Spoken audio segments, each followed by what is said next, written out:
மாண்புமிகு உறுப்பினர் காமராஜ் பேசுங்க. மாண்புமிகு பேரவைத் தலைவர் அவர்களே, முதலில் இன்று தனது பிறந்தநாளை கொண்டாடும் மாண்புமிகு தமிழ்நாடு முதலமைச்சர் அவர்களுக்கு எனது உளமார்ந்த பிறந்தநாள் வாழ்த்துக்களை தெரிவித்துக் கொள்கிறேன். உட்காருங்க. மாண்புமிகு உட்காருங்க. காமராஜ் மாண்புமிகு பேரவைத் தலைவர் ஆறாவது முறை நீங்க தான் பேச போறீங்க. உங்களுக்கு வந்து வாய்ப்பு பேசுவது ஆறாவது முறை பட்டியலில் உங்க பேர் இருக்கு. பேச போறீங்க. உட்காருங்க. தேசிய உட்காருங்க. மாண்பு உறுப்பினர் காமராஜ். மாண்புமிகு பேரவைத் தலைவர் அவர்களே, உட்காருங்க. மாண்பு உறுப்பினர் உட்காருங்க. இப்ப நான் 7வது முறையா நீங்க பேசும்போது உட்காருங்க. தேசிய உட்காருங்க. பரவாயில்ல, அதனால ஒண்ணு இல்ல. 7வது முறையா முதலமைச்சர் வாழ்த்துறேன். பேசுறேன். அவர் அனுமதிங்க. அவர் அனுமதிங்க. நான் இவங்க குறுக்கிட்டதுனால 7வது முறையா நான் எந்திரிச்சிருக்கிறேன். 7வது முறையா மாண்புமிகு முதலமைச்சர் அவர்களை நான் வாழ்த்த கடமைப்பட்டிருக்கேன். ஏன்னா ஒருவரை முதலமைச்சரை வாழ்த்தும் போதும் இடையில உறுப்பினர்கள் குறுக்கிடுவதும் நான் உட்கார்றதும் இப்ப இது 7வது முறை. மாண்புமிகு பேரவைத் தலைவர்களே, நீங்கள் ஒரு உறுப்பினர் அழைக்கும் போது இன்னொரு உறுப்பினர் குறுக்கிட்டால் நாளைக்கு நானும் குறுக்கிடுகிற ஒரு வாய்ப்பு ஏற்படும். உறுப்பினர் காமராஜ் பேச அனுமதி அளித்து பேசுங்க. நீங்க என்ன பேச சொல்லிட்டாங்கன்னு. ஆமா, நம்ம பிரச்சனை தான் காவேரி பிரச்சனை. நீ ஒருத்தருக்கு ஒருத்தர் பேசிக்க வேணாம். நீங்க ஒருத்தருக்கு ஒருத்தர் பேச வேணாம். மாண்பு உறுப்பினர் காமராஜ் பேச அழைக்க பேசுங்க. அவை முன்னவர் மாண்பு பேரவைத் தலைவர் அவர்களே, அவருடைய கட்சியின் சார்பாக மாண்பு தளவாய் சுந்தரம் அவர்கள் விளக்கம் அளித்ததற்கு பிறகு மாறி மாறி எல்லோரும் பேச வேண்டும் என்று சொன்னால் அதற்கு கால அவகாசம் வேண்டும். ஆகவே உங்கள் சார்பாக உங்களுடைய கட்சியினுடைய உறுப்பினர் தெளிவாக இங்கே சொல்லி இருக்கிறார் என்பதை தெரிவித்துக் கொள்கிறேன். மாண்பு காமராஜ் பேசுங்க. மாண்புமிகு பேரவைத் தலைவர்களே, 8வது முறை நம்ம உறுப்பினர்கள் எல்லாம் கமெண்ட் அடிக்கிறாங்க. முதலில் இன்று தனது பிறந்தநாளை கொண்டாடும் மாண்புமிகு தமிழ்நாடு முதலமைச்சர் அவர்களுக்கு எனது உளமார்ந்த பிறந்தநாள் நல்வாழ்த்துக்களை தெரிவித்துக் கொள்கிறேன். சமூக நீதி, கல்வி, தொழில் வளர்ச்சி, பெண்கள் முன்னேற்றம், இளைஞர் நலன், தமிழ்நாட்டின் ஒட்டுமொத்த வளர்ச்சிக்காக அவர் மேற்கொண்டு வரும் மக்கள் நல பணிகள் மேலும் சிறக்கவும், நல்ல உடல் நலத்துடனும் நீண்ட ஆயுளுடனும் மக்கள் பணியாற்றவும் இறைவனை பிரார்த்திக்கிறேன். மாண்புமிகு பேரவைத் தலைவர்களே, அவையில் இருக்கும் அனைவருக்கும் எனது அன்பான வணக்கங்களை தெரிவித்துக் கொள்வதோடு ஆளுநர் பேருரைக்கு நன்றி தெரிவிக்கும் தீர்மானத்தின் மீது பேச வாய்ப்பளித்த மாண்புமிகு பேரவைத் தலைவர் அவர்களுக்கும் மாண்புமிகு முதலமைச்சர் அவர்களுக்கும் முதற்கண் எனது நன்றியினை தெரிவித்துக் கொள்கிறேன். கடந்த 4 நாட்களுக்கு முன்பாக நம்முடைய ஆளுநர் அவர்கள் இந்த அவைக்கு வந்தார். வந்து அவர் சென்றபோது அவர் அறிக்கையாக வெளியிட்டது புதிய உதயம் தோன்றிய நாள். நாம் அனைவரும் இணைந்து பயணிக்க தொடங்கியுள்ளோம். இடையூறின்றி வாசித்ததில் மன நிறைவு அடைகிறேன். இது ஆளுநர் மாளிகை செய்திக்குறிப்பு. இவ்வாறு மேதகு ஆளுநர்களே மகிழ்ச்சியுடன் பாராட்டிய பின் வேறு எவரிடமிருந்து பாராட்டு பத்திரம் வேண்டும்? மாண்புமிகு பேரவைத் தலைவர் அவர்களே, நம்முடைய முதல்வர் அவர்களுக்கு. ஆளுநர் உரை என்றாலே ஒரு பதற்றம் நம்மை பற்றிக் கொள்ளும். ஆனால் இந்த முறை அவை தொடங்கியவுடனே தமிழ்த்தாய் வாழ்த்து கம்பீரமாக ஒலித்தது. தேசிய கீதமும் பெருமையாக இசைத்தது. மேதகு ஆளுநர் அவர்களும் ரொம்பவே சந்தோஷமாக புன்னகையோடு தன் உரையை வாசித்து முடித்ததோடு இன்றைக்கு தமிழ்நாட்டில் ஒரு மாபெரும் சரித்திர புரட்சியை தன்னந்தனியே ஏற்படுத்தியுள்ளார் நமது மாண்புமிகு முதலமைச்சர் என புகழ்ந்திருக்கிறார்கள். இதைவிட இந்த அரசுக்கு வேற என்ன பெருமை வேண்டும்? மாண்புமிகு பேரவைத் தலைவர் அவர்களே, நமது முதலமைச்சர் நாற்காலியில் வந்து உட்கார்ந்தவுடனேயே அரசுக்கும் ஆளுநர் மாளிகைக்கும் நடுவில் இருந்த எல்லைக்கோடு அழிக்கப்பட்டு அது நட்பின் பாலமாக அமைந்துவிட்டது. இதோடு நிற்கவில்லை. மத்திய அரசுக்கும் மாநில அரசுக்கும் இடையே ஒரு இணக்கமான ஒரு உறவு இருந்தால் மட்டும்தான் மாநிலம் வளரும் என்பதை புரிந்து மிக மிக முதிர்ச்சியான ஒரு அரசியல் பாதையை அமைத்துக் கொடுத்திருக்கிறார் நமது மாண்புமிகு முதலமைச்சர் அவர்கள். இதுதான் மற்ற தலைவர்களுக்கும் வழி நடத்த தெரிந்த நமது மாண்புமிகு முதலமைச்சர் அவர்களுக்கும் உள்ள வித்தியாசம் என்பதை இந்த அவையில் நான் தெரிவித்துக் கொள்ள கடமைப்பட்டிருக்கிறேன். மாண்புமிகு பேரவைத் தலைவர்களே, 4 நிமிஷம் ரொம்ப கூட போயிட்டு பேரவைத் தலைவர் 7 தடவை கொஞ்சம் குறைச்சிங்க. மேல 4 நிமிஷம் 17 நிமிஷம் ஓடி வச்சு 8 தடவை எழுந்திருக்க மாண்புமிகு பேரவைத் தலைவர் 5 நிமிஷம் கூட அனுமதிக்கணும். மாண்புமிகு பேரவைத் தலைவர்களே, நம்பிக்கையில் சிறந்தது தன்னம்பிக்கை. தன்னால் எதையும் சாதிக்க முடியும் என்ற நம்பிக்கை தான் தன்னம்பிக்கை. இந்த தன்னம்பிக்கை தாரக மந்திரமாக கொண்டு தடைகளை தகர்த்தெறிந்து இந்த விசில் புரட்சி மூலம் தமிழ்நாட்டில் நல்லாட்சி அமைய வேண்டும், இந்தியாவிலேயே தமிழ்நாடு முதன்மை மாநிலமாக விளங்க வேண்டும் என்ற தமிழக மக்களின் எதிர்பார்ப்பை பூர்த்தி செய்ய தற்பொழுது பூர்வாங்க நடவடிக்கைகள் தொடங்கப்பட்டுள்ளது என்பதை மகிழ்வுடன் தெரிவித்துக் கொள்கிறேன். மாண்புமிகு பேரவைத் தலைவர் அவர்களே, ஆளுநர் உரை மீதான நன்றி தெரிவிக்கும் தீர்மானத்தின் மீது எனது உரையை நிகழ்த்துவதற்கு முன்பாக எனது மன்னார்குடி சட்டமன்ற தொகுதி தொடர்பான 2-3 கோரிக்கை தான். பேரவைத் தலைவர்களே, மன்னார்குடியில் 125 ஆண்டு நகராட்சி மன்னார்குடி நகராட்சி இதுவரை ஒருங்கிணைந்த நீதிமன்ற வளாகம் அங்கே இல்லை. பல முறை முயற்சித்தும் நீதிமன்ற வளாகம் அங்கே இல்லை. அதே போல விளையாட்டில் ஆர்வம் உள்ளவர்கள் அதிகம் இருக்கிற பரவாக்கோட்டை மற்றும் உள்ளிக்கோட்டை பகுதியில் விளையாட்டு அரங்கம் அமைத்து தர வேண்டும். நீடாமங்கலம் பேரூராட்சி பழமையான பேரூராட்சி, இதுவரை அங்கே பேருந்து நிலையம் அமைக்கப்படவில்லை. அமைப்பித்து தர வேண்டும் என்கிற எனது வேண்டுகோளை வைக்க விரும்புகிறேன். நீடாமங்கலம் ஊராட்சி ஒன்றியத்தை வடுவூர் தலைமையிடமாக கொண்டு ஒரு ஊராட்சி ஒன்றியம் அமைத்து தர வேண்டும் என்கிற வேண்டுகோளை வைக்க விரும்புகிறேன். அதே போல இடமலை கிராமத்தில் கைப்பந்துக்கென உள் விளையாட்டு அரங்கம் அமைப்பு தர வேண்டும் என்ற கோரிக்கையை வைக்க விரும்புகிறேன்.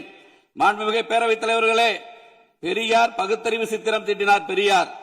பெருந்தலைவர் காமராஜர் கல்வி சித்திரம் தீட்டினார் காமராஜர். பேரறிஞர் அண்ணா சுயமரியாதை சித்திரம் தீட்டினார் பேரறிஞர் அண்ணா. புரட்சித் தலைவர் எம்ஜிஆர் சத்துணவு திட்டம் தீட்டினார் புரட்சித் தலைவர் எம்ஜிஆர். புரட்சித் தலைவி அம்மா அவர்கள் பசிப்பிணி போக்க அம்மா உணவு என்ற அற்புதமான திட்டத்தை தீட்டினார். நம் முதல்வர்கள் அமைதி புரட்சி என்ற திட்டத்தை தமிழ்நாட்டில் அமைதி நிலவ வேண்டும் என்று திட்டம் தீட்டிக் கொண்டிருக்கிறார் என்றால் அது மிகையாகாது. ஆளுநர் உரைக்கு நன்றி தெரிவிக்கும் தீர்மானத்தின் மீது ஒரு சில உறுப்பினர்கள் சட்டம் ஒழுங்கு சீரழிந்து விட்டது என்று பேசினார்கள்.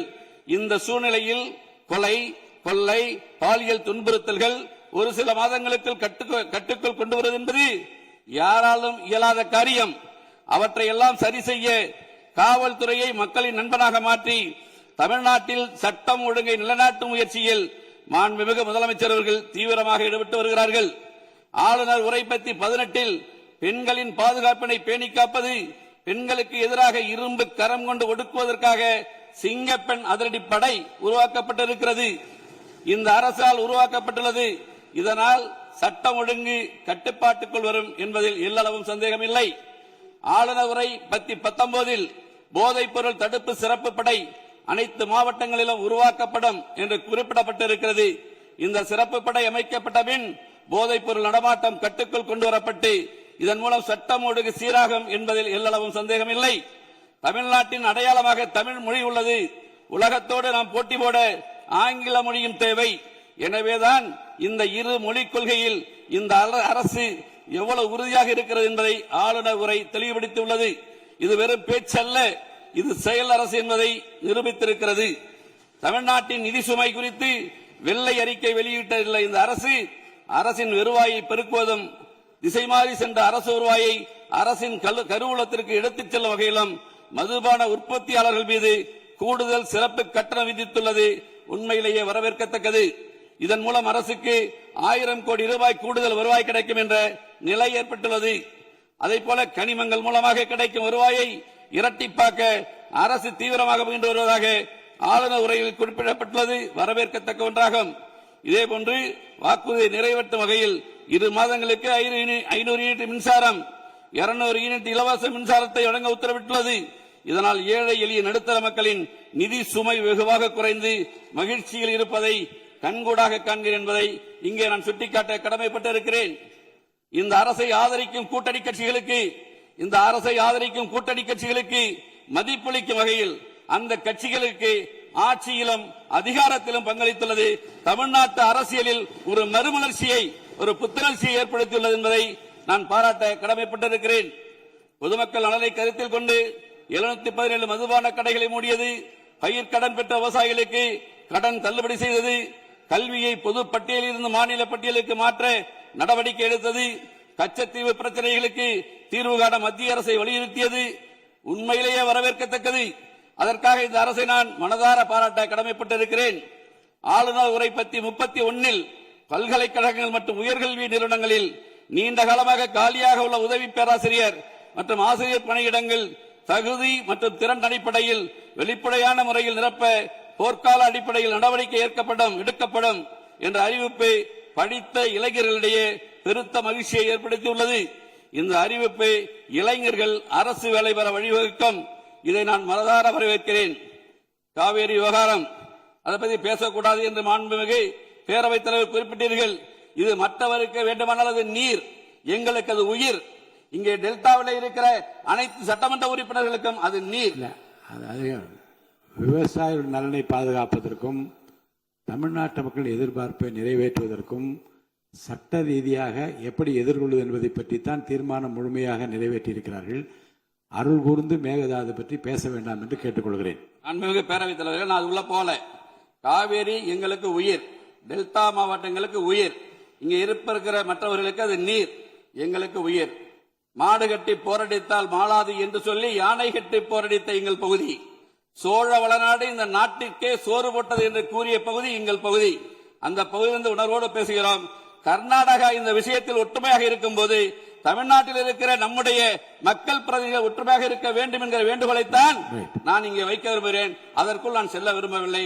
எனக்கு பேச வேண்டிய டயத்துக்கு பிறகு 8 தடவை நான் எழுந்திருச்சிருக்கேன். அதனால நான் அதுக்குள்ள போகல என்பதை வலியுறுத்தி கேட்டுக்கொண்டு, நல்ல வல்லுநர்களை கொண்டு இங்கே பேசிய ஒருமித்த கருத்தோடு அந்த தீர்மானத்தை, அந்த முதலமைச்சர் கொண்டு வந்த சிறப்பு வாய்ந்த தனி தீர்மானத்தை நல்ல வல்லுநரை கொண்டு சிறப்போடு நாம் அதை ஏற்க வேண்டும் என்கிற வேண்டுகோளை மட்டும் வைத்து அதற்குள் நான் உள்ளே நுழைய விரும்பவில்லை. ஆளுநர் உரை பற்றி 32 காவேரியில் தமிழ்நாட்டிற்கு உள்ள உரிமையை உரிய காலத்தில் பெற நடவடிக்கை எடுக்கப்படும் என்ற அறிவிப்பு பாராட்டுக்குரியது.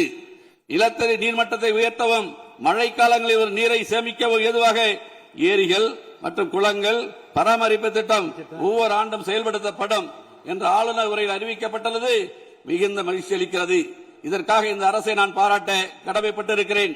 இதேபோன்று கடலுக்கு செல்கிற நீரை தடுக்க வகையிலும் மழை நீரை சேமிக்கும் வகையிலும் தேவையான இடங்களில் தடுப்பணைகள் கட்ட நடவடிக்கை எடுக்கப்படும் என்ற அறிவிப்பு உண்மையிலே வரவேற்கத்தக்கது. ஆளுநர் உரை பத்தி 36 முல்லை பெரியார் அணை பகுதியில் பழுதுபார்க்கும் பணிகளை மேற்கொள்ளவும், அணையின் நீர்மட்டத்தை உயர்த்தவும், கேரள அரசின் புதிய அணை கட்டும் முயற்சியை தடுக்கவும் நடவடிக்கை எடுக்கப்படும் என்று குறிப்பிடப்பட்டிருக்கிறது. உண்மையாக வரவேற்க நான் கடமைப்பட்டிருக்கிறேன். தமிழ்நாட்டில் உள்ள நதிகளை முதல் கட்டமாக இணைப்பது 10 நிமிஷம் 11 நிமிஷம் 8 நிமிஷம் ஏஞ்சுவாங்க பேரவைத் தலைவர்களே. 8 தடவை ஏஞ்சுவாங்க. 5 நிமிஷம் கூட விடுங்க, முடிக்க ஒரே பக்கம் தான். இன்னைக்கு நல்ல எக்ஸசைஸ் உங்களுக்கு 8 முறை எழுந்து முடிச்சிடறேன். இல்ல பேரவைத் தலைவர் 11 நிமிஷம் ஓடி இருக்கு. 8 தடவை இடையில குறுக்கிட்டு இருக்காங்க பேரவை உறுப்பினர்கள். ஒரு 4 நிமிஷம். தமிழ்நாட்டில் உள்ள நதிகளை முதற்கட்டமாக இணைப்பது மற்றும் தென் மாநிலங்களில் உள்ள நதிகளை இணைப்பது ஆகியவற்றை மேற்கொள்ள இந்த அரசு தீவிர முயற்சி செய்யும் என்ற அறிவிப்பு தமிழ்நாட்டு மக்களிடையே பெருத்த மகிழ்ச்சியை ஏற்படுத்தியுள்ளது. நிறைவேற்றார். அதேபோன்று இதேபோன்று அரசு துறையில் உள்ள காலி பணியிடங்கள் நிரப்புதல், சிறந்த மின் ஆளுமை சேவைகள் பொதுமக்களுக்கு வழங்குதல், ஒலிம்பிக் உயர்திறன் மையங்கள், மேலும் தொழில் வளர்ச்சிக்கான அரசாக, வேளாண் வளர்ச்சிக்கான அரசாக இந்த அரசு விளங்கிக் கொண்டிருக்கிறது.